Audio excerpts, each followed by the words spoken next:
tarde, 33 minutos, es hora de nuestro bloque económico.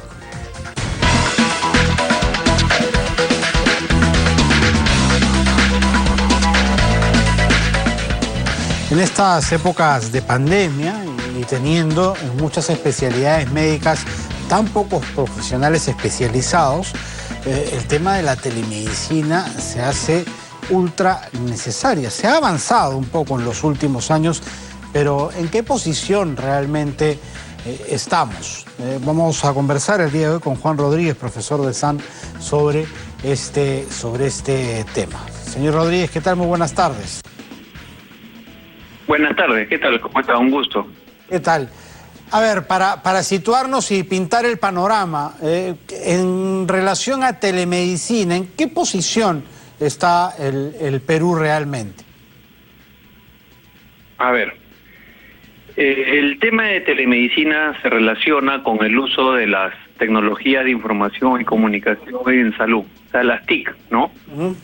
En general lo podemos englobar como e-salud, ¿no? E-salud, ¿no?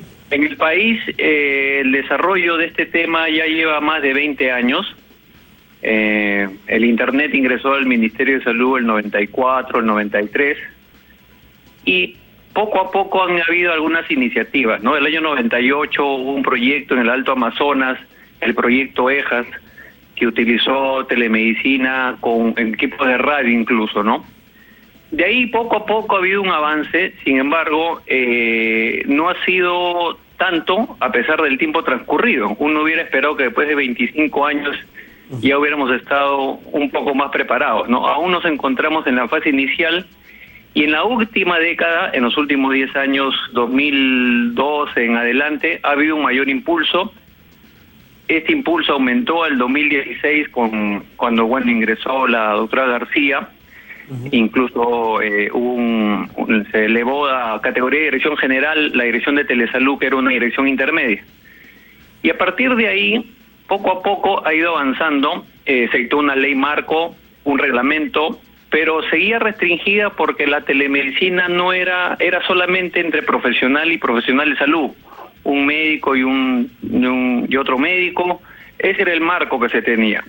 Recién a raíz del decreto legislativo 1440 que se dictó hace unos días nada más, se ha permitido que la telemedicina ya sea directa entre un paciente y un profesional médico en este caso, ¿no? Entonces, eso ha sido hace 2 días. Entonces, como verá, nos encontramos en una etapa inicial, ¿no? Ha habido avances en telediagnóstico con rayos X, telemamografías, pero la consulta médica a distancia entre un paciente y un médico recién se ha habilitado en el Perú, porque fuera del Perú ya eso se viene trabajando en países vecinos de hace años, a partir del 9 de mayo, si se puede decir, ¿no?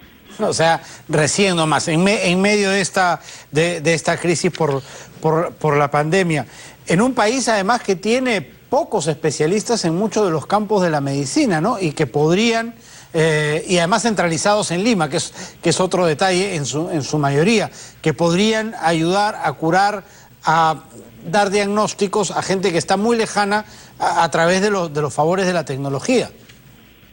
Así es. Hay varios datos, ¿no? Por ejemplo, las encuestas trimestrales que hace el INEI en el ENAJO, los boletines de ENAJO, señalan que más o menos la mitad de los peruanos que se enferman, calcule usted en cuántos millones, no va a atenderse a un centro de salud.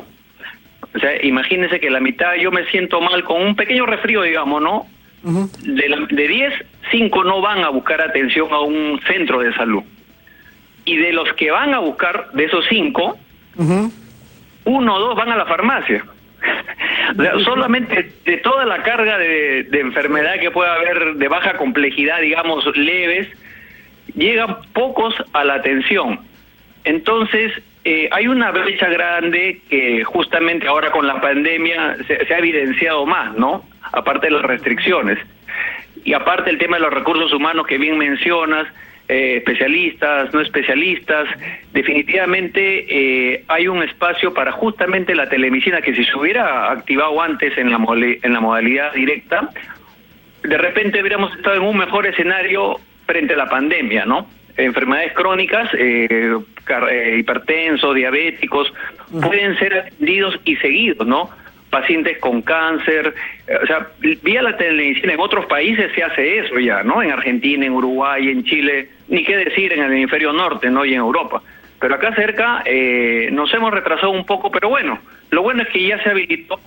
El sector privado ahora está impulsando mucho más la telemedicina, hay servicios privados, el servicio público también, el ministerio había avanzado, pero como le digo, en la modalidad médico-médico, ¿no? Médico a médico, claro. Por ejemplo, un especialista, un neumólogo que necesita hacer una operación, un paciente que necesita una operación, el neumólogo está en Lima, puede haber un médico no especialista en ese campo, en Yurimaguas, por ejemplo, que a través de telemedicina puede ayudar a atenderlo. Esa era más o menos la figura que existía antes.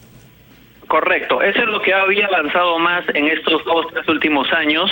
Incluso el Hospital de Villa El Salvador, por ejemplo, hacía telemamografía, la maternidad ayudaba bastante en lo que es neonatología.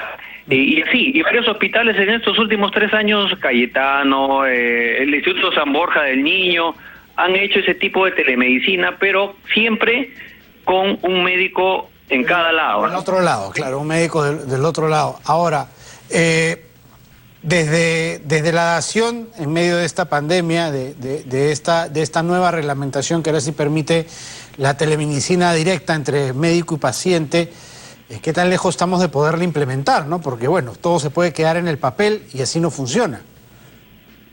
Bueno, lo bueno es que creo que tenemos buenas condiciones para avanzar en ello. Bueno, y desde antes, las condiciones tecnológicas habían avanzado. Por ejemplo, en teléfonos celulares tenemos 40 millones de teléfonos celulares. No todos serán 5G, pero gran parte de ellos ya está avanzando en esa línea, ¿no? O 4G, ¿no? Aparte de eso, ya tenemos la red dorsal nacional de fibra óptica, ¿no? Que está subutilizada, porque faltan las redes nacionales que están avanzando. Eso debió terminarse, la conectividad de fibra óptica debió terminarse el 2016-17, pero como todo proyecto de inversión siempre se demora, ¿no? Entonces, la revisión de estos proyectos estima que hacia el bicentenario podríamos estar conectados si los proyectos se terminan de ejecutar, aparte de los teléfonos. El mismo boletín del ENAJO habla que el 85% de hogares rurales, no solo hablo de urbanos, rurales, ya tiene un celular en cada familia. Entonces, se puede llegar vía internet en los celulares, pero si no hay internet se puede llegar vía mensaje de texto. Eso ya se ha validado anteriormente, ¿no? Entonces, o vía voz, vía llamada simple, ¿no? O sea, la telemedicina directa se puede hacer por teléfono simple, por videollamada, por chat. El tema es un cambio cultural, quizás más de los recursos profesionales médicos o de salud que de la misma persona, porque las personas están ávidas de atenderse. Como le decía, hay una gran parte de personas que no se atienden porque o le queda lejos, lo tratan mal, claro, o simplemente va a la farmacia. O le da una cita de aquí a meses y eso no funciona tampoco, ¿no? Así es, entonces hay una demanda ahí latente que necesitamos llegar. No vamos a poder construir tantos hospitales, tantos centros de salud, si nos demoramos nomás para construir algunos, ¿no? Imagínense para toda esa demanda que está, ¿no?, postergada de alguna manera. Recursos humanos tampoco vamos a tener en la cantidad que necesitamos. Entonces la telemedicina, el uso adecuado, obviamente hay que completar la reglamentación, no es para todas las enfermedades, un infarto no lo puedo tratar por teléfono, eso obvio, pero resfríos, diarreas, que son lo más común, hacer seguimiento a pacientes diabéticos, hipertensos, con problemas mentales, a los niños, su control, a las mismas gestantes. Hay muchas cosas que se pueden, incluso ya operaciones tampoco, pero ya hay robótica en otros países, no se puede operar temas de urología. Pero en lo que me preguntas específicamente las condiciones, yo creo que en estos 2 años que vienen, si hay una decisión política, como que espero después de la pandemia ya nos pongamos de acuerdo en eso, yo creo que se puede seguir adelante, ¿no? Perfecto, muchísimas gracias, señor Rodríguez, por habernos atendido y esta interesante conversación. Muchas gracias. Ok, no, gracias a ustedes, muy amable. Juan Rodríguez, profesor de SAN, ha estado con nosotros hablando de telemedicina, la medicina del futuro que tanto necesita nuestro país. Hasta aquí nuestro bloque económico.